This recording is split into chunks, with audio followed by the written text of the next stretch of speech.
एक column publish हुआ है गार्डियन में, क्योंकि गार्डियन एक दुनिया के चंद बड़े मीडिया आउटलेट्स मार होता है, और उसमें कहा गया है कि India is quietly laying claim to economic super power status.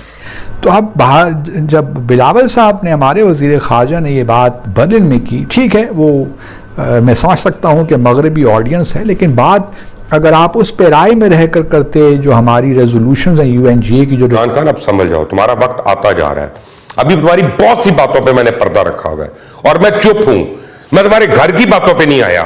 मैंने अभी तक ये नहीं खोला कि तुम्हारी बहन ने किस तरह से पैसे कमाए और कैसे बाहर लेके गई और किस बंदे के थ्रू लेके गई, लेकिन तुम मुझे मजबूर ना करो। जैसे कि हम देखते हैं कि India is known for its tech presence in US।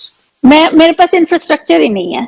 अगर आप उससे कंपेयर करें कि इंडिया के, oh my God, they have absolutely wonderful infrastructure. India is known for its tech presence in US। Right, not just US, in many countries in the world. नमस्कार दोस्तों, स्वागत है आप लोग का हिंदुस्तानी स्पेशल के एक और नए वीडियो में। दोस्तों द गार्डियन में एक न्यूज़ छपी है, आर्टिकल छपी है, जिसमें ये बताया गया है कि जो इंडिया है वो चुपचाप इकोनॉमिक सुपर पावर की तरफ बढ़ रहा है, और ये जो उसकी बढ़ोतरी है वो बहुत तेज़ी से हो रही है।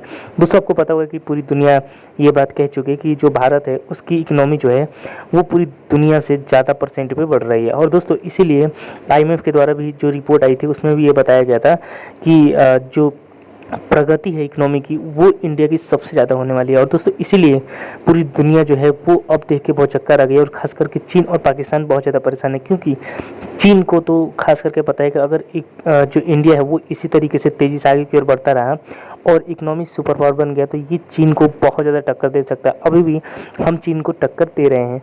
दूसरी तरफ जो बिलावल भुट्टो है उन्होंने एक बयान दिया जिसमें उन्होंने कहा कि पूरी दुनिया में किसी को भी जो वेपन है, जो न्यूक्लियर वेपन है उसको यूज नहीं करना चाहिए।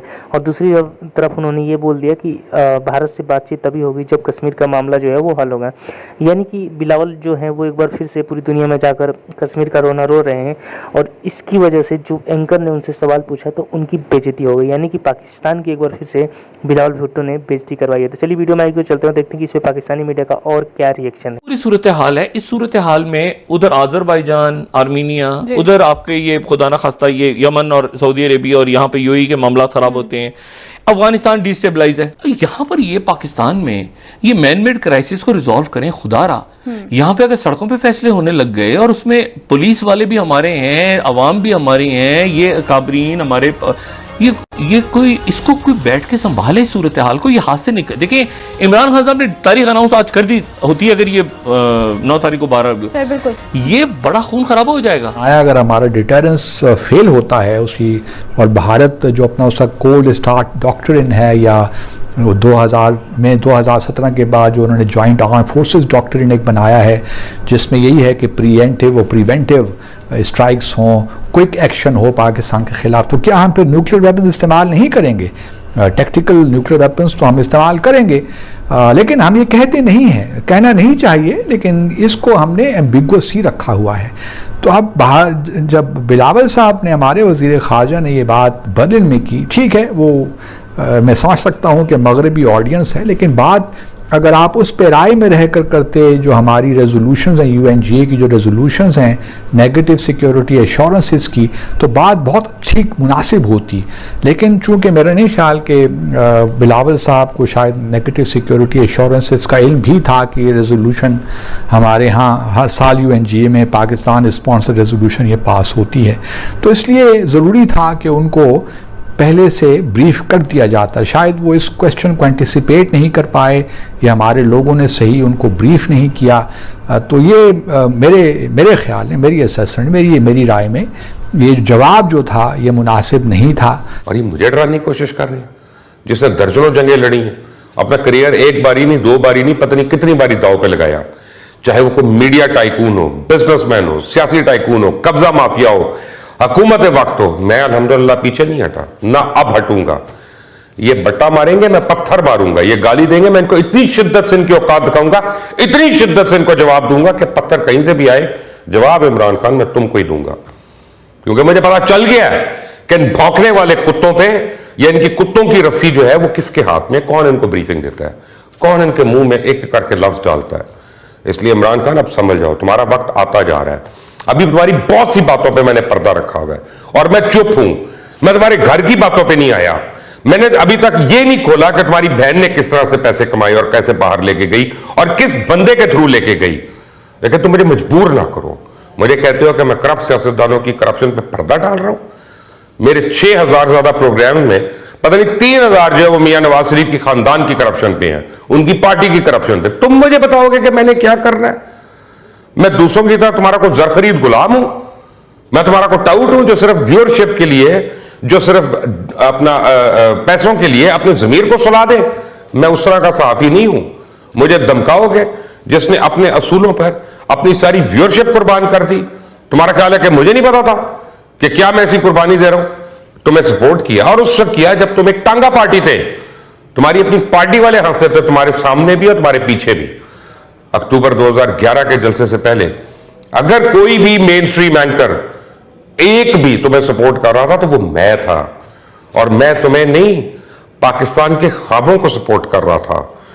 मैं अपना करप्शन के खिलाफ समझ रहा था कि वाकई तुम कुछ करोगे। भूखे लोगों भर खाना खिलाने का वक्त है, बेआसरा लोगों को छत फराहम करने का वक्त है। ये वक्त है एक कौम बनने का, एक कौम बनने का। झुकाव भी इंडिया की तरफ है।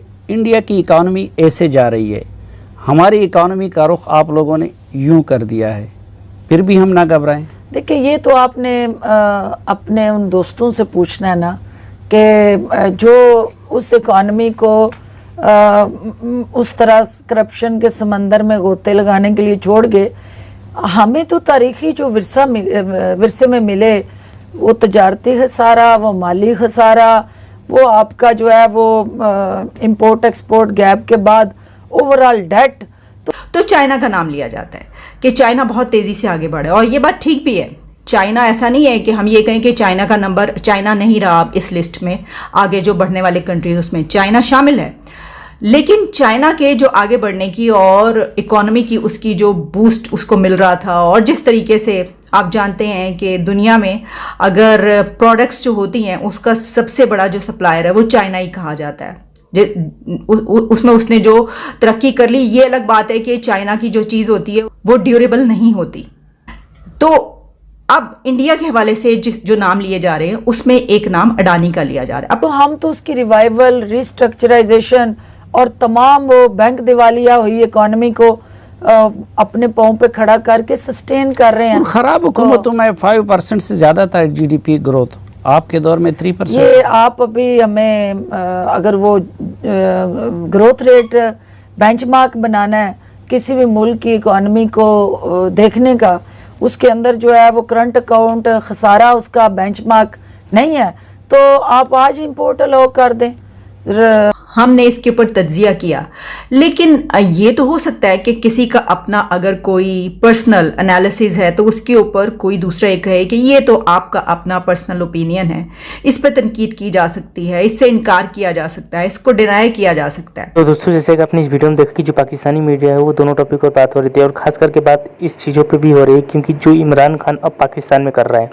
दोस्तों, इमरान खान के हक में जो एंकर, जो पॉलिटिशियन बात नहीं करता, आपको पता होगा कि जो इमरान खान के ट्रोलर हैं वो उनको कितना ट्रोल करते हैं और पर्सनली जो है वो उन पर अटैक करते हैं। और इसीलिए इस एंकर ने आज इमरान खान की पोल खोली और बताया है कि इमरान खान के साथ मैं पहले भी था, लेकिन जब मुझे पता चला कि ये सब चीज़ें जो है इमरान खान कर रहा है तो मैं उससे हट गया। और दोस्तों, आपने जब पाकिस्तान का प्राइम मिनिस्टर इमरान खान नहीं बना था तब आपने देखा होगा कि उसे कई रैलियों में ये जो एंकर है वो दिखा था।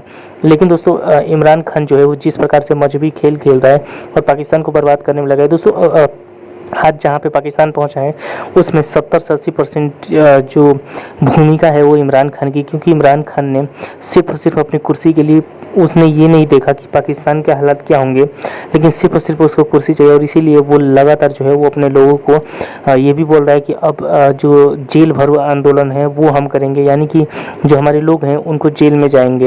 यानी कि इस प्रकार की बचकानी बातें जो है वो इमरान खान कर रहा है, जहाँ पर खुद उसका ही देश जो है वो लगातार जो है वो इकोनॉमिक क्राइसिस से जूझ रहा है। वहाँ पे लोगों के पास खाने के पैसे नहीं हैं और बाढ़ आया हुआ है। बाढ़ के बाद कितना नुकसान हो आपको पता होगा कि पाकिस्तान में।